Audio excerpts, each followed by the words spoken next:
Cater.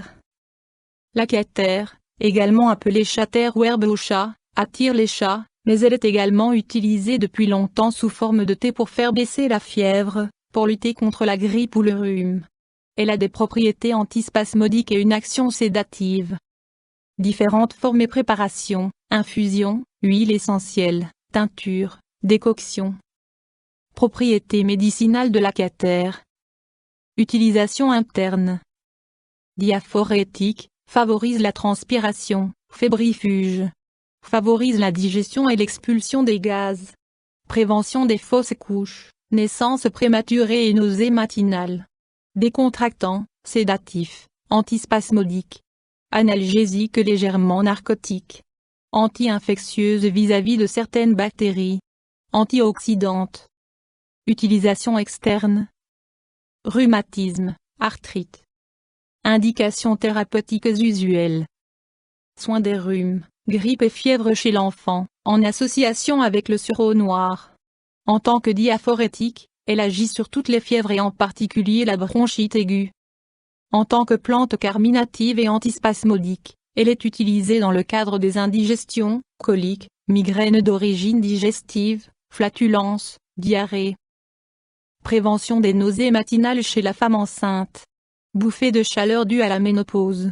En application locale pour le soulagement des rhumatismes et de l'arthrite. De par ses propriétés décontractantes, sédatives et antispasmodiques, elle est employée pour lutter contre l'insomnie, le stress, les crampes intestinales. Autres indications thérapeutiques démontrées. L'huile extraite de la cater contient de l'anopetalactone qui est extrêmement efficace contre les moustiques, c'est un répulsif contre les termites et les blattes. En cataplasme, elle permet de soulager les gonflements douloureux. Histoire de l'utilisation de la cater en phytothérapie. L'herbe au chat est originaire d'Europe et d'Asie. Elle est si commune qu'elle est souvent considérée comme une mauvaise herbe. Au Moyen Âge, elle était utilisée pour traiter l'énervement, les rhumes, les fièvres et guérir les vapeurs. Elle était aussi prescrite pour soulager la digestion ou lors de coliques chez le nourrisson. On l'utilisait également comme stimulant utérin pour faciliter les accouchements ou pour déclencher les menstruations. Elle tient son nom de sa propriété à créer un état euphorique chez de nombreux félins, y compris les grands fauves. Avant la découverte du thé, les Anglais buvaient des infusions de cater. Description botanique de la cater. La cater ou chater est une plante herbacée pouvant atteindre de 10 à 30 cm de hauteur. C'est une plante vivace qui fleurit de juin à septembre. Ses fleurs sont de couleur blanche ou lilas avec quelques taches pourpres. Elles sont disposées en verticille, en cercle. Les feuilles sont entières et velues, en forme de cœur et à l'odeur de menthe. On la trouve sur les chemins secs, dans les sols calcaires et graveleux, dans les régions montagneuses jusqu'à 1500 m d'altitude. Composition de la cater. Parties utilisées. En phytothérapie, on utilise les parties aériennes fleuries récoltées en pleine floraison. Principe actif. Structure chimique identique à celle des vallépotriates. Iridoïdes, nopetalactone. Tannin, flavonoïdes, acide phénolique. Huile essentielle, alcool monoterpénique, phénol, lactone. Actinidine. Utilisation et posologie de la cater. Dosage.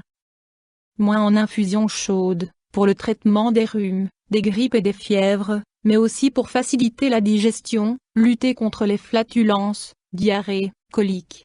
Toujours en infusion, elle est un décontractant, un sédatif et un antispasmodique permettant de lutter contre l'insomnie, le stress, les crampes. Il convient de mettre une cuillerée à café de fleurs séchées ou 2 cuillerées de la partie fraîche de la cater dans 2 décilitres d'eau bouillante. Après avoir laissé infuser de 5 à 10 minutes, retirez les plantes et boire d'1 à 4 tasses par jour, plutôt entre les repas. L'infusion peut être consommée par les enfants. Moins en teinture, de 10 à 15 gouttes de teinture dans un verre d'eau ou dans un jus de fruits, d'1 à 4 fois par jour. La teinture peut être consommée par les enfants, à un dosage d'1 goutte par année d'âge.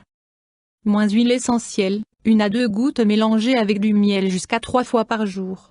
On réserve l'huile essentielle aux adultes. Moins en application locale, pour lutter contre les douleurs dues au rhumatisme et à l'arthrite. Précaution d'emploi de la cater. Même si la cater ne présente pas de risque, il faut toujours en éviter une ingestion excessive. Dans tous les cas, il est recommandé de consulter un médecin. Contre-indication. La cater ayant été autrefois utilisée comme un stimulant utérin, il est déconseillé d'en prendre durant la grossesse.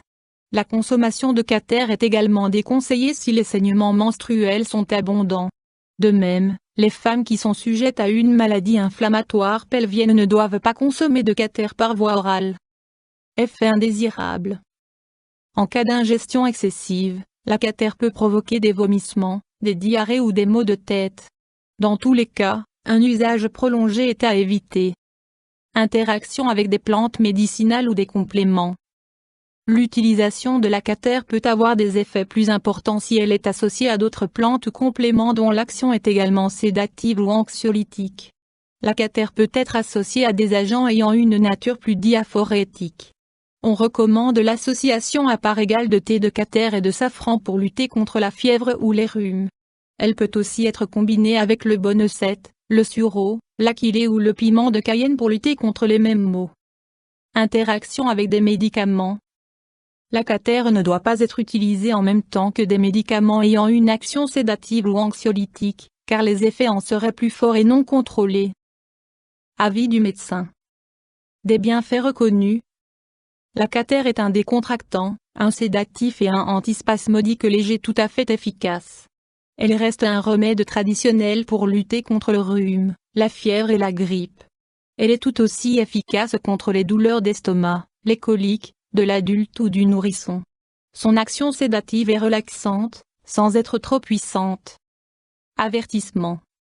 L'ingestion excessive de cater peut entraîner des vomissements, des diarrhées ou des maux de tête. Dans tous les cas, il est conseillé de suivre les doses prescrites et de prendre conseil auprès d'un médecin ou d'un pharmacien. La recherche sur la plante.